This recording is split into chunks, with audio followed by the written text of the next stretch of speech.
Mon ambition est de développer une filière de fabrication de biocarburants de seconde génération pour à terme remplacer une partie du pétrole qui est utilisé aujourd'hui dans nos voitures. L'idée, c'est d'utiliser une bactérie qui a survécu durant ces derniers 3,5 milliards d'années et qui a développé des propriétés exceptionnelles pour convertir de la biomasse non alimentaire, alors ça peut être de la paille de blé, ça peut être des drèches de maïs, des résidus forestiers, en biocarburants donc de seconde génération pour nous transporter. Cette bactérie a été collectée par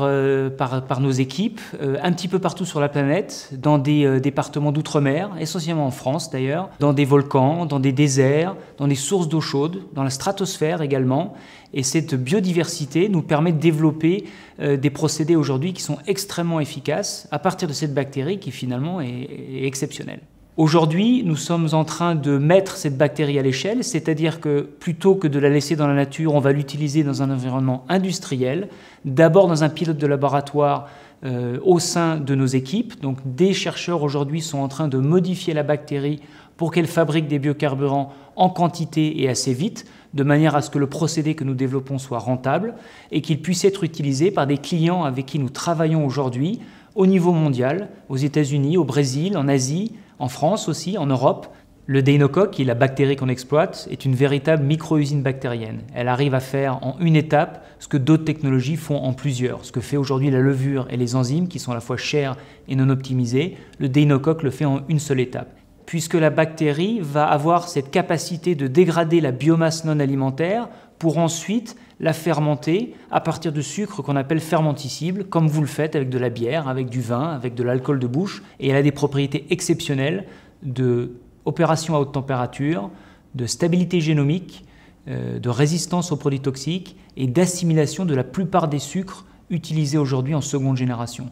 Ça en fait une véritable technologie de rupture que les industriels vont pouvoir utiliser pour fabriquer des mètres cubes de biocarburants qui vont remplacer le pétrole dans le futur proche. Cette bactérie n'est plus un rêve, nous sommes en train de la mettre à l'échelle. Nous avons fabriqué des biocarburants à l'échelle du petit fermenteur de 1 litre, de 2 litres, de 5 litres,